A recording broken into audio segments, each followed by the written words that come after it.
Oh, hello, children. I didn't see you come in. Welcome to Uncle Bri Bri's story time. I'm Uncle Bri Bri. Today, I'm going to tell you a tale of two civilizations forced to coexist and the unimaginable events that followed. It was a battle of the likes in which the world had never seen. An issue so important it would consume every household on the globe. It was the battle of the Oompa-Loompas and the Munchkins. Our tale begins with a breaking news story the world would never forget, from the unlikeliest of places. Hold on, no, stop it, no. That tickles, no, stop, I'm on. Hi, I'm Robert Fleckenstein, reporting live for WTRF Channel 4 Action Local News. We're here in Boise, Idaho right now where the most bizarre development is developing. As we speak, Munchkins and Oompa-Loompas are both converging on the land, and it looks like a battle, a physical battle might break out. To give you a little background, in case you haven't been caught up to date on Channel 4 Action Local News yet, what happened was about a week ago, Willy Wonka, the CEO of Willy Wonka's Chocolate Factory, was found embezzling his own company's funds. He was later arrested and will soon be convicted, so it is expected. Meanwhile, the bank has foreclosed on his chocolate factory, displacing all of his employees, including the Oompa-Loompas. Meanwhile, coming from further up north, the Munchkins from Munchkin Land. You might wonder why they ended up down here. Well, it wasn't a tornado, folks. What actually ended up happening is their Munchkin Land was bought out by the Disney Corporation. Those Munchkins have now found their way down south to, luck would have it, the same place the Oompa-Loompas have traveled to. Now, both sides have laid claim to this land that they have converged on.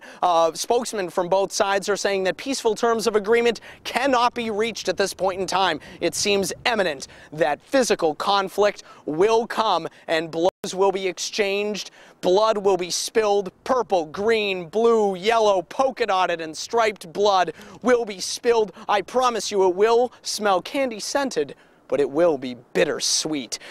We will keep you live up to date on the developments in this bizarre and weird breaking story. Again, I'm Robert Fleckenstein, reporting live, local, late breaking, and intelligent, and important, and prevalent. And why aren't you watching it? For WTRF Channel 4 Local News. Back to you in the studio, Jack, Sharon. So I said, you ain't getting no child support. Oh, thank you, Jamie. Hello, I'm Jack Mehoff, and welcome to WTRF's debate, Munchkins vs. Oompa-Loompas, and the battle for Boise.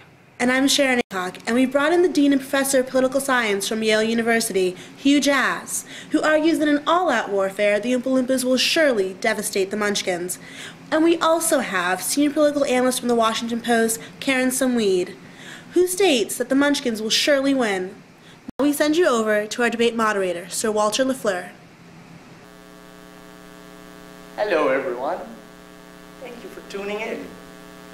I'm Walter LaFleur, and here we are discussing small arms war. To my left, we have Hugh Jass. Thank you for coming, Hugh. We'll talk later. And to my right, we have Karen Sumweed, Ms. Karen Sumweed. She's turned down my advance several times. Let's first start with Ms. Sumweed. Ms. Sumweed, why do you believe that in the event of military-type combat, the Munchkins would have the ability to defeat the Oompa-Loompas? Well, as we all know, the Munchkins have horses, which means they would have superior mobility and access to a Munchkin cavalry. In addition, a standing army escorted Dorothy out of Munchkin Land, demonstrating the Munchkins' pre-established manpower. Mr. Jass, if you can respond at all. Nowish. My colleague forgets that Oompa-Loompas have a vast knowledge of modern engineering and industrial techniques from their work in the chocolate factory. The fact that the Munchkins have an army at all is very well and good, but of little use without any manner in which to develop weapons. And who will give the order to the manufacturing and the utilization of such weapons now that Willy Wonka is out of the picture? It will be complete chaos. The Munchkins have leaders within their Lollipop Guild from whom they are using to receive orders. The Oompa-Loompas will have to start from scratch to organize a cavalry, and this war could break out any moment now, leaving the Oompa-Loompas completely unprepared. You're a big stupid head with a brain made out of potato salad. Now, this is no time for name-calling, huge ass. We must hold ourselves to a higher standard than the little people we represent. Please continue.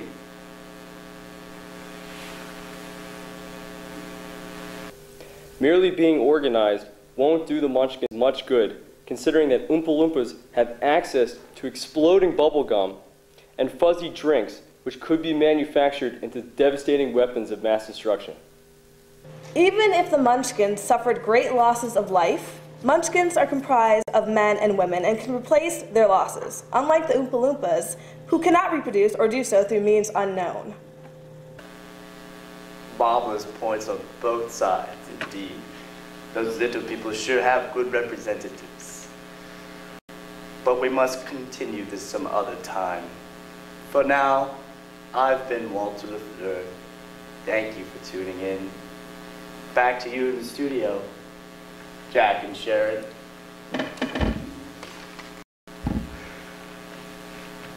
Are we done? I have to urinate like no other being on the planet right now. I'm going to use the bottle that I found over there. I've got a tinkle.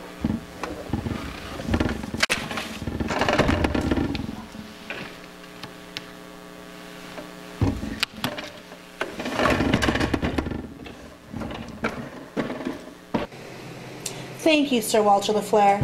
My colleague Jack is currently on location at the Munchkin camp. We'll join him in just a moment. Now, here with me in the studio is Oompa-Loompa Representative Bumbles O'Cracker. Mr. O'Cracker, how do you think Dr. Jass did? I think he did really spectacular. I mean, he made some really good, valid points. His strategy of focusing on the Oompa-Loompa's weapon superiority was right on target. And the point where he came out with that thing about the stupid head, that's pure genius. Thank you, Bumbles. Now back to Jack at the Munchkin camp.